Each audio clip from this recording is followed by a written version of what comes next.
కేసులు వచ్చే అవకాశాలు ఖచ్చితంగా ఉన్నాయని నా అభిప్రాయం. రైట్.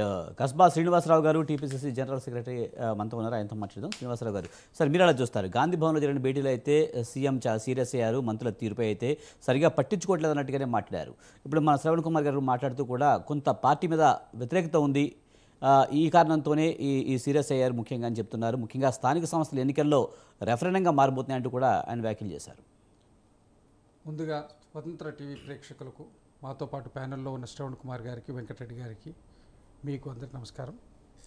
ప్రత్యేకంగా పొలిటికల్ అఫైర్స్ కమిటీ ఏర్పడ్డ తర్వాత ఇప్పుడు సంస్థాగతంగా మహేష్ కుమార్ గౌడ్ గారు పిసిసి అధ్యక్షుడిగా చేపట్టిన తర్వాత పూర్తి బాడీని, వైస్ ప్రెసిడెంట్స్ను, జనరల్ సెక్రటరీస్ని, అదేవిధంగా పొలిటికల్ అఫైర్స్ కమిటీ, కొన్ని కమిటీస్, మన డీలిమిటేషన్ కమిటీ, ఈ కొన్ని కమిటీస్ని ఏర్పాటు చేసుకున్న క్రమశిక్షణా సంఘం, వాటన్నిటికి సంబంధించి ఫస్ట్ పొలిటికల్ అఫైర్స్ కమిటీలో పార్టీకి సంబంధించిన అతిరథ మహారాజులు అందరూ ఉంటారు కాబట్టి first meeting political affairs committee meeting ఈరోజు గాంధీ భవన్లో జరిగింది. మహేష్ కుమార్ గౌడ్ గారు నేతృత్వంలో ఏర్పడిన పొలిటికల్ అఫైర్స్ కమిటీ, ఇంతకుముందు కూడా పొలిటికల్ అఫైర్స్ కమిటీ ఉంది, కానీ రేవంత్ రెడ్డి గారి నేతృత్వంలో ఉన్నప్పుడు పొలిటికల్ అఫైర్స్ కమిటీ కంటిన్యూ అయింది.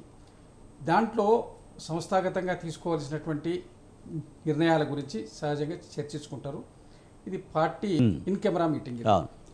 దీనికి ప్రత్యేకంగా అంటే ఇంట్లో ఒక ఇల్లు అన్న తర్వాత ఏ విధంగా సమస్యలు ఉంటాయో, ప్రభుత్వమైనా పార్టీ అయినా దానికి సంబంధించినటువంటి సర్దుబాట్లు ఏ విధంగా చేసుకోవాలి, మన ముందున్నటువంటి టార్గెట్స్ని ఎట్లా రీచ్ కావాలి, మనం ఏ విధంగా ఇంకా బెస్ట్ పెర్ఫార్మెన్స్ చేయాలన్న దాని మీద చర్చించుకుంటారు.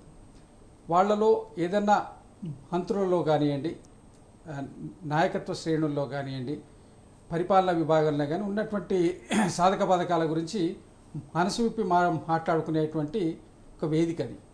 అంటే పార్టీకి ప్రభుత్వానికి మధ్య ఉన్నటువంటి ఇబ్బందులు ఏమిటి, దాని అనుసంధానం ఏ విధంగా చేసుకోవాలి, దీన్ని మనం చేసేటువంటి అభివృద్ధి కార్యక్రమాల్ని ప్రజల్లోపలికి సరిగా తీసుకుపోయి దాని నుంచి ఏ విధంగా వాళ్ళకు పూర్తి ఫలితాలు అందేటట్టు చూడాలి, పరిపాలనను ఇంకెక్కడ మెరుగుపరుచుకోవాలి, ఇవన్నిటి గురించి చర్చించుకునే అంశం. దాంట్లో భాగంగా సీఎం గారు మాట్లాడినా, ఇప్పుడు మీడియాలో వచ్చిన వార్తల్లో అదనలు తప్పే ఉండకపోవచ్చు, వాళ్ళు ఇవందరూ చేయాలి. జిల్లా ఇన్ఛార్జి మంత్రులు త్రూ నిధులన్నీ కూడా వార్నింగ్ ఇచ్చే వరకు ఎందుకు వచ్చింది, ముందుగానే ఎందుకు బాధ్యతగా ఉండట్లేదు అనేది ఇప్పుడు ప్రధానమైన కారణంగా మనం చూసుకోవచ్చు. వార్నింగ్ అనేది ఉండదండి, కాకపోతే మనము ఇప్పటి వరకు కొద్దిగా మనం అలసత్వంతో ఉన్నా, ఇప్పుడు మనం పూర్తి బాధ్యతతో వ్యవహరించి పూర్తి నిధులు, అంటే ఇప్పటివరకు నిధులు కూడా సంవత్సరన్నర కాలంగా సరిగా పూర్తి స్థాయిలో అందడం జరుగుతలేదు కాబట్టి అన్నీ అందే విధంగా ఏర్పాటు చేసుకొని ఈ సంక్షేమ కార్యక్రమాల్ని, అభివృద్ధిని రెండు ప్యారలల్గా తీసుకుపోవడానికి వాళ్ళకు గట్టి దిశానిర్దేశాలు. ఎందుకంటే మా ఇన్ఛార్జి గారు మీనాక్షి నటరాజన్ గారు ఉన్నారు, పార్టీ అధ్యక్షుడు మహేష్ కుమార్ గౌడ్ గారు ఉన్నారు, భట్టి గారు, సీనియర్ మంత్రులు శ్రీధర్ బాబు గారు, కోమటిరెడ్డి గారు, అందరూ ముఖ్యులందరూ ఉంటారు కాబట్టి వాళ్ళందరూ ఒక సమావేశం చేసి దాని ఈ చేసుకునే గేమ్ ప్లాన్ ఇది. ప్రభుత్వాన్ని నడపడానికి, పార్టీని అనుసంధానం చేసుకోవడానికి చేసేటువంటి ఒక గేమ్ ప్లాన్. దీనికి ప్రధానంగా చూసుకుంటే 18 నెలల కాలంలో ప్రజల్లోకి సరిగ్గా వెళ్ళలేకపోయామనే బాధ ఈ మీటింగ్లో అయితే కనిపించినట్టుగా అనిపిస్తుంది. ఎందుకంటే సంక్షేమ పథకాలు కానీ లేకపోతే ప్రభుత్వ కార్యక్రమాలు ఈ ప్రజల్లోకి వెళ్ళలేదు అనే బాధ ఈ మీటింగ్లో కనిపించినట్టుగా అర్థమవుతుంది. అంటే మేము ఎంతైతే సంక్షేమ కార్యక్రమాలు చేస్తున్నామో దానికి సరైనటువంటి ప్రచారము ఇది లభించటం లేదనేది సహజంగా వస్తున్నటువంటి బాధ. కారణం 20,000 కోట్ల రూపాయల రుణమాఫీ కానివ్వండి, రైతు భరోసా ఇవాళ పూర్తిగా అందరికీ ఇవ్వడం జరిగింది. 9 రోజులు 9,000 కోట్ల రూపాయలు వేయడమే కాకుండా అంతకుముందు కూడా ఒక విడత వేయడం, మధ్యలో కొంత వేయడం, ఇవన్నీ జరిగింది. ఇన్ని మనం చేసిన, ఇంత డబ్బు వెచ్చించి సంక్షేమ కార్యక్రమాలు చేసినా జరగాల్సినటువంటి ప్రచారం ప్రజల్లోపలికి వెళ్లాల్సిన రీతిలో వెళ్ళట్లేదేమో అని ఒక ఇనుకు. ఆటోమేటిక్గా ప్రజల్లో ఇది వ్యతిరేకత వచ్చే అవకాశం కనిపిస్తుంది కదా. మరి మీరే చెప్తున్నారు సరిగ్గా ప్రజల్లోకి వెళ్ళలేకపోయి ఉండొచ్చు అని చెప్తున్నారు.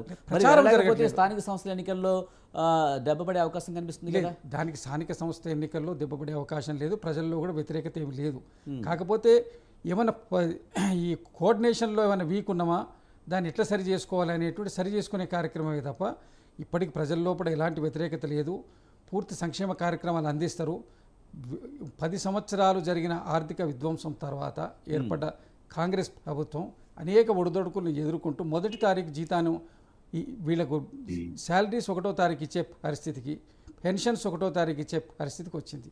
అక్కడి నుంచి ఇప్పుడు దీని సంక్షేమ కార్యక్రమాలు సరైనటువంటి ఘాట్లో పెట్టి ఇచ్చినటువంటి హామీల్ని పూర్తి స్థాయిలో అమలు చేసుకోవడానికి ఒక పథకం ప్రకారం ముందుకు వెళ్తుండ్రు. కానీ పని చేస్తేనే ప్రమోషన్ లేకపోతే డిమోషన్ అని రేవంత్ రెడ్డి అంటారు. టార్గెట్స్ అంటే ఇప్పుడు సరిగ్గా పని చేయట్లేదని ఒక అభిప్రాయం కూడా మనం తీసుకోవచ్చా? లేదు, పని చేయట్లేదని అభిప్రాయం కాదు, టార్గెట్స్ రీచ్ కావాలని. మనం ఎప్పుడో చేస్తామనుకుంటే కాదు, అనుకున్నది అనుకున్న సమయంలో చేయాలి.